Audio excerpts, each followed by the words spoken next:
son las... Agradezco mucho a Grupo Cebras la invitación y les voy a hablar un poco. Soy el doctor Luis Carvajal Rodríguez del Instituto Nacional de Pediatría. Vamos a hablar un poquito de la definición y se define como enfermedades raras aquellas que son patologías de muy baja prevalencia que afectan a menos de 5 niños o pacientes de cada 10,000 personas o 1 de cada 5,000 niños nacidos vivos. Pero han recibido muchísimas denominaciones y una de ellas es que se puede utilizar también como de baja prevalencia el término, como minoritarias, como enfermedades huérfanas, olvidadas, desórdenes raros, enfermedades catastróficas, etc. Todas en conjunto van a constituir un gran problema y un reto tanto para el médico como también desde el aspecto social. Les voy a hablar un poquito de lo que son las enfermedades raras en relación a la historia. Hacía muchos años, 30 años, esta señora, Abby Meyer, de Connecticut, de Estados Unidos, tenía unos hijos que tenían una enfermedad que es alcaptonuria. Fue la primera enfermedad hereditaria, por cierto, identificada en 1901. Pero en 1970 la señora se interesó por un tratamiento que existía en su momento, que era un tratamiento experimental que estaba funcionando adecuadamente bien para la evolución de estos pacientitos que tenía. Resulta que por ser no rentable el medicamento, usar por ella misma el término de medicamentos huérfanos, enfermedades huérfanas.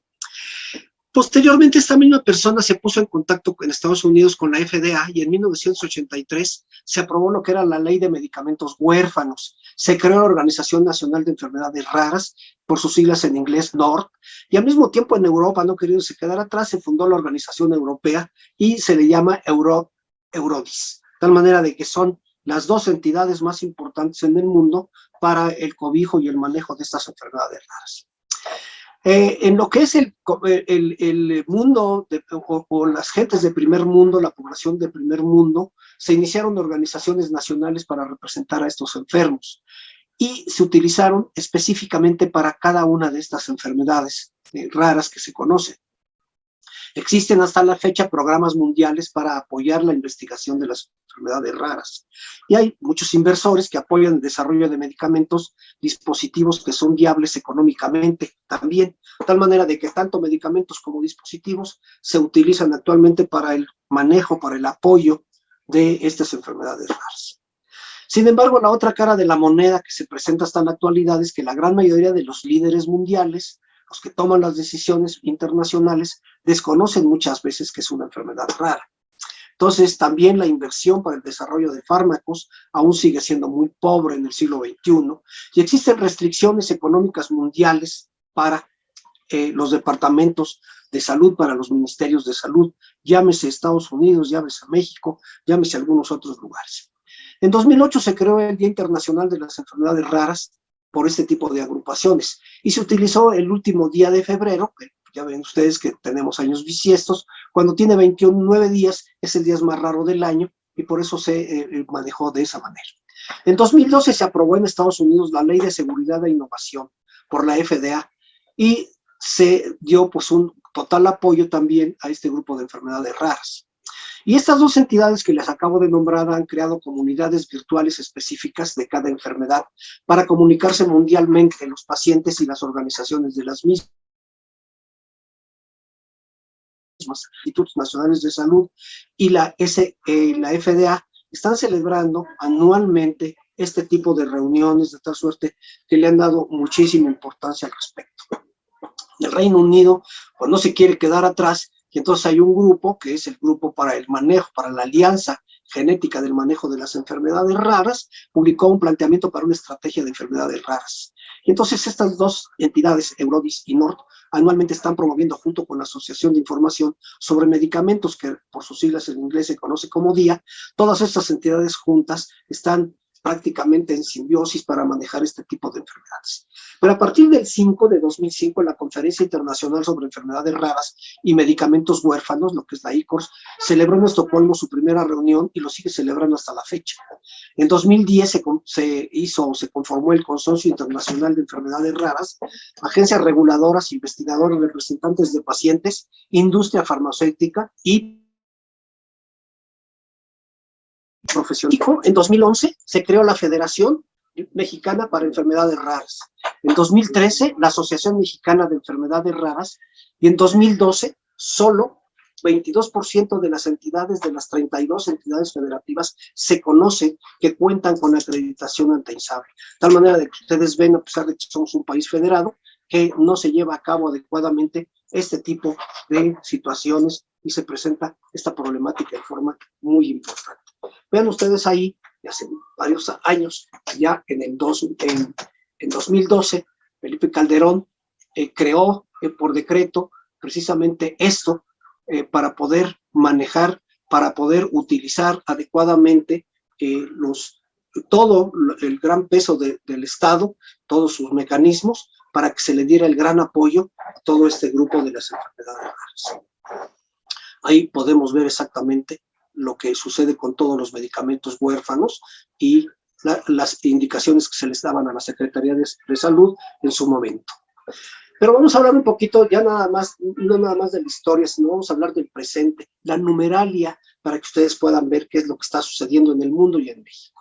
Más o menos existen entre 5,000 a 8,000 enfermedades raras, lo padecen 1 de cada 10 personas. 90% siempre en la edad pediátrica, 80% tienen un origen genético, 80% se ha detectado el gen causante de la enfermedad, afortunadamente, 50% a lo largo de la infancia, 40% en el periodo neonatal, 35%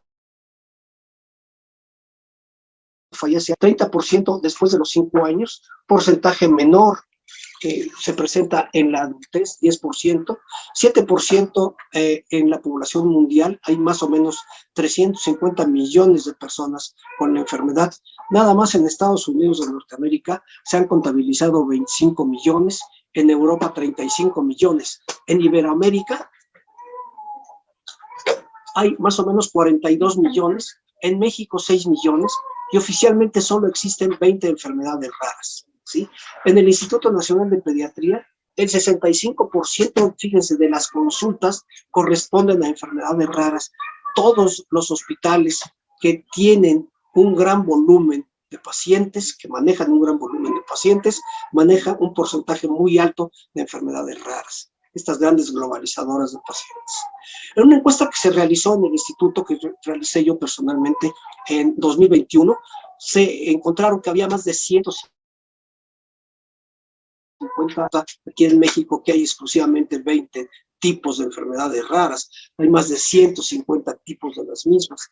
En el Hospital Infantil de México, después de hacer también una reunión, un consenso con ellos, vimos que exactamente se presentaba el mismo fenómeno.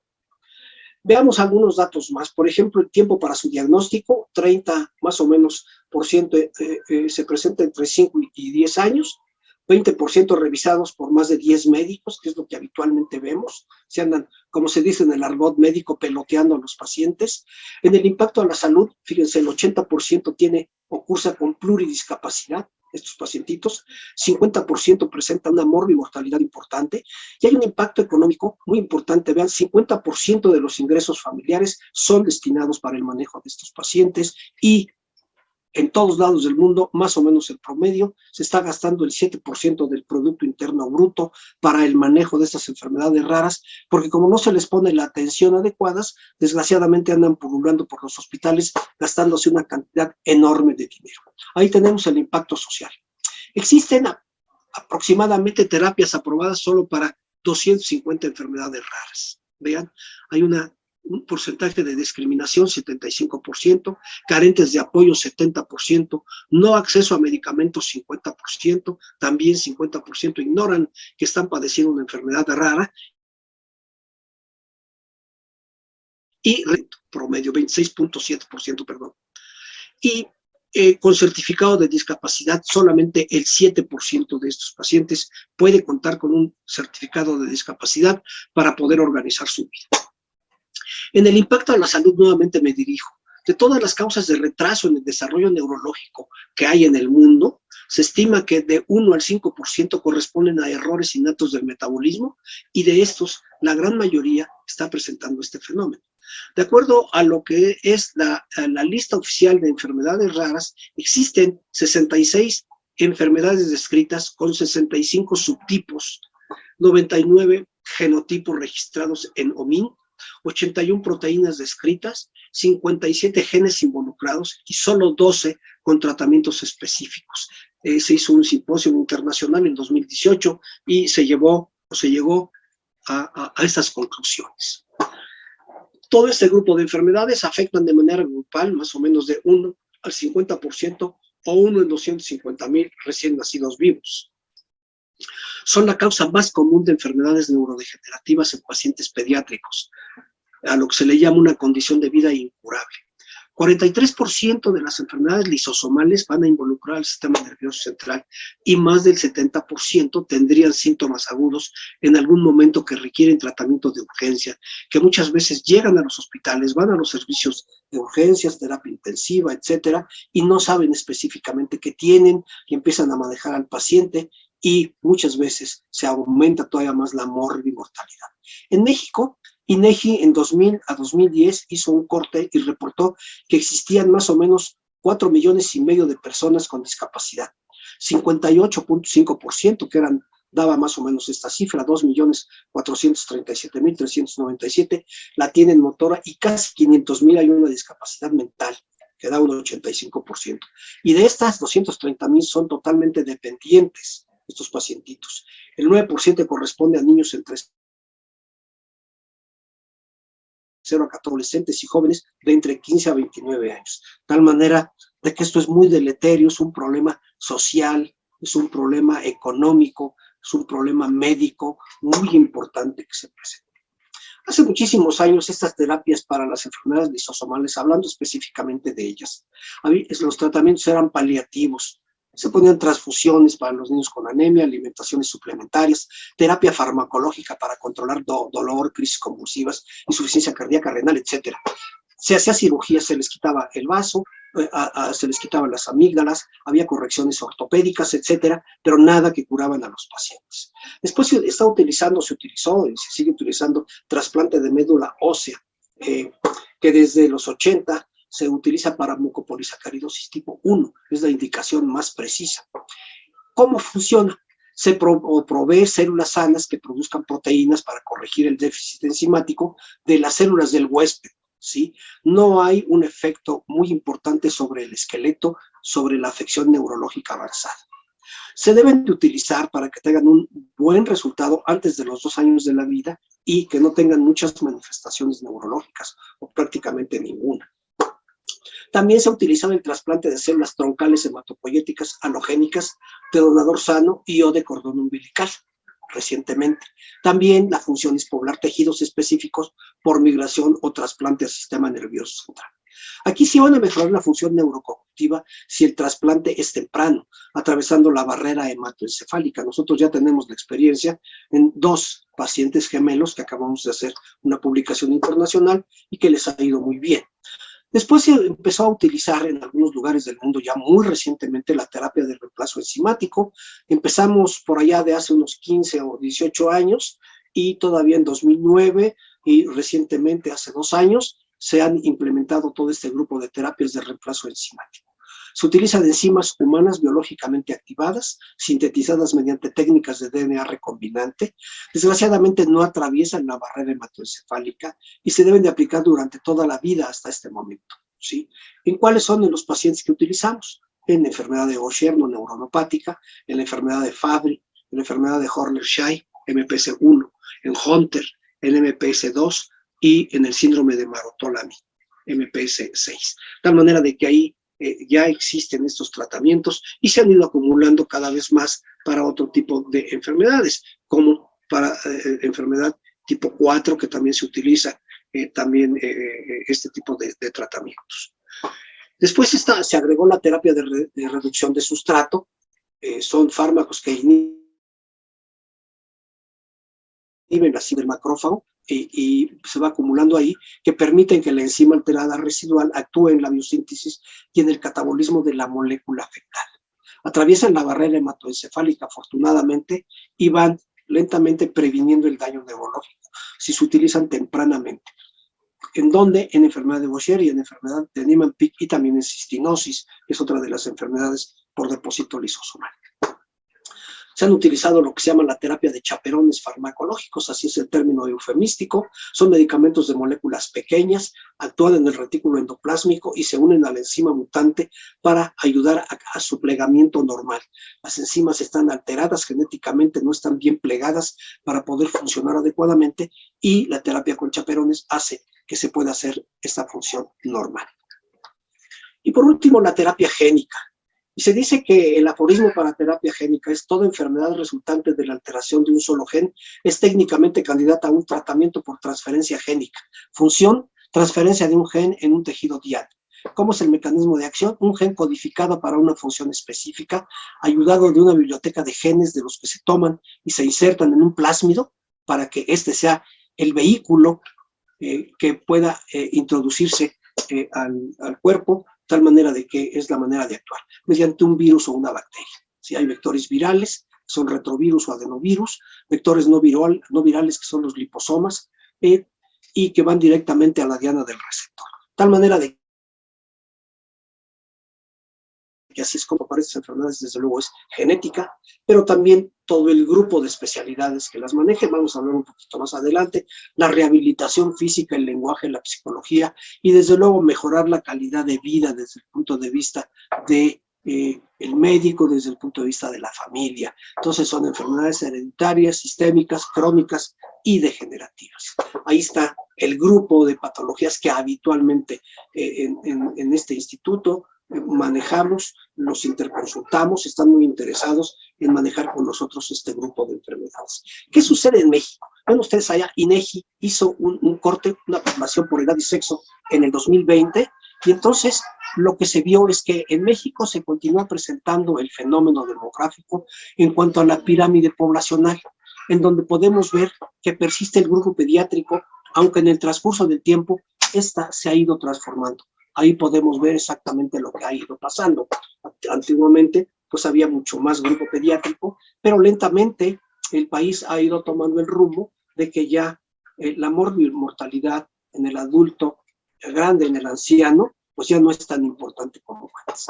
Ven ustedes este índice de envejecimiento que se presenta, es un corte en 2015, y se dice que esto se maneja en personas adultas mayores por cada 100 niños y jóvenes. En el 90, el porcentaje del índice de envejecimiento era del 16, en el 95, 18, en el 2021, 2005, 26, 2010, 30, y en 2015, 38. Entonces, este índice lentamente ha ido superándose, de tal manera de que ya no se mueven tantos ancianitos. Vamos a hablar un poquito de las causas de muerte en la edad pediátrica. En el 2012, en el primer año de la vida, se encontró lo siguiente. Se encontraron que fueron de origen infeccioso en el periodo perinatal, 14.39%, pero le seguían muy de cerca las malformaciones congénitas, las deformidades y las anomalías cromosómicos, llámese enfermedades raras, con el 6.7%. Y después todo ese grupo se presentó en el 73% en menores de un año. Ahí podemos ver exactamente en esa gráfica de barras lo que estamos comentando. Ven ustedes ciertas afecciones originadas en el periodo neonatal, las malformaciones congénitas, pero todavía veíamos, no había una transición epidemiológica como ya ha habido ya después, neumonías e influenza, accidentes y septicemia. Así es como lo hemos estado viendo. Vean ustedes ahí también cómo se presentaron en niños de 1 a 4 años en México en 2012. Se describe por el doctor Fernández y colaboradores un artículo que se publicó en el Hospital Infantil de México. Vean, estas son las causas de defunciones: accidentes, malformaciones congénitas, nuevamente ahí a la saga, tumores, neumonía, influenza, enfermedades infecciosas y intestinales o intestinales. Tal suerte que eso es lo que se iba presentando. Esto ha ido cambiando. Pero la Organización Mundial de la Salud dice que la mortalidad infantil es un indicador demográfico que señala el número de defunciones por cada 1,000 nacidos vivos. La mortalidad infantil en México estimada para el 2021 es de 14.4. En el 2013 era muy similar, en el 2014 al 20 era superior, y en el primer trimestre, entre 2021, era más o menos de 1,437. Actualmente mueren cerca de 25,000 niños menores de 1 año, 68 por día o 3 cada hora. Más o menos eso es lo que hemos sacado. De tal manera de que sigue esa misma problemática. ¿Cuáles fueron las causas dadas por la Secretaría de Salubridad en 2018? Y vemos que las principales causas, ahora sí, la transición epidemiológica ya ha ido cambiando, aunque hay afecciones originadas en el periodo perinatal, 49.9, 1 de cada 4, que es el 25.1, por malformaciones congénitas, deformidades y anomalías cromosómicas. Por neumonía, 3.6%. INEGI, 2003 muertos por 1,000 nacimientos. Vuelvo a repetir, son cifras de la Secretaría de Salubridad en el 2018. Vean ustedes qué es lo que sucede ya en retrospecto. 2 décadas atrás las causas eran de origen infeccioso. La transición epidemiológica ha incidido en niños y adolescentes por accidentes y violencia o enfermedades de carácter no transmisible. Eso es lo que se está presentando. Esto lo da la Secretaría también de Salubridad en 2020. En el Instituto Nacional de Pediatría se tomaron datos de lo que se llama la agenda estadística, y se hizo un corte de 2006 a 2016. Y se vio que en la consulta externa de pediatría se dieron un total de 245,416 pacientes. La tasa que se presentó eran malformaciones congénitas, deformidades y anomalías cromosómicas, 17.3. Aquí sí ya cambió notablemente. Enfermedades endocrinas, 6.9, trastornos mentales, 8.4, enfermedades de cineoplasias, 6.1. Vean cómo se ha ido transformando esto. ¿Cuáles son las causas en esta misma agenda estadística que el Instituto está presentando constantemente? Las causas que se presentaron en la consulta externa por cada especialidad. Tumores, hemato-oncología, en ese porcentaje, malformaciones congénitas, el grupo de genética y el grupo de medicina interna, el grupo de enfermedades metabólicas, enfermedades del sistema circulatorio, 9.2, enfermedades hematológicas y de la inmunidad, 9.2, y enfermedades del sistema respiratorio, 7.7%. Pero lo que estábamos viendo también era algo muy importante. ¿Cuáles son, a dónde debe de ir la información? ¿A qué tipo de médico debe de ir la información? Vean, alumnos de posgrado, graduados e ingresos según programas, por ejemplo, esto es en el Instituto Nacional de Pediatría, por especialidades, la gente que salió, que lo que se llama de entrada directa, que son el grupo de los pediatras que salen como tal, especialidades de entrada indirecta, 72, posgrado de médicos especialistas, 23, y cursos avanzados en este momento no hubo nada. Pero vean ustedes, 153 alumnos salieron en su momento, en este grupo de 2006 a 2016. Y luego, aquí está también las especialidades por entrada directa, por entrada indirecta, por cursos avanzados, 163. De tal manera de que el pediatra es a la persona que se le debe de ir informando qué es lo que sucede. Este es el consenso sobre la consulta pediátrica. La pregunta que yo hice en el instituto, me dio la tarea de buscar. Pregunta a la población abierta aquí en el instituto, a las madres o padres que venían con los pacientes. Si su niño presenta algún problema de salud, ¿a qué médico lo llevaría? Vean ustedes, 90% al pediatra. Vean, 7% al médico general y 3% a otros médicos. Entonces, luego, toda la gente que uno le pregunta, oye, ¿a dónde llevarías a tu niño? Lo llevaría con un médico pediatra, si es que existe este médico pediatra. Pero para que esto suceda, necesitamos también conocer o tener un conocimiento de los consejos médicos, o los médicos certificados por los consejos. Vean la cantidad de pediatras que salen por el Consejo de Pediatría, 18,771, lo vigente, ¿sí? En pediatría, total. En el grupo de ortopedistas, 4,980. De los nefrólogos, 1,300. De los hematólogos, 750. De los neurólogos, 341. Y de los genetistas, sí, no, 248. De tal manera de que de 18.771 pediatras que existen en la República Mexicana, contra 248 genetistas, o neurólogos, hematólogos, pues, nefrólogos, obviamente, ¿a quién debe de ir dirigida la información? Pues al grupo de los pediatras, quienes deben de conocer exactamente dónde mandar a estos pacientes, pues este grupo de pediatras. Pero también hicimos otra pregunta a médicos pediatras. ¿Conoce usted o ha escuchado hablar de las enfermedades raras? Y vean, el 85% dijo no, y solamente el 15% que trabaja en institutos, que trabaja en centros globalizadores, donde se ve en forma muy masificada de pacientes, dijo sí, tal suerte, es muy poco lo que se ve en este grupo.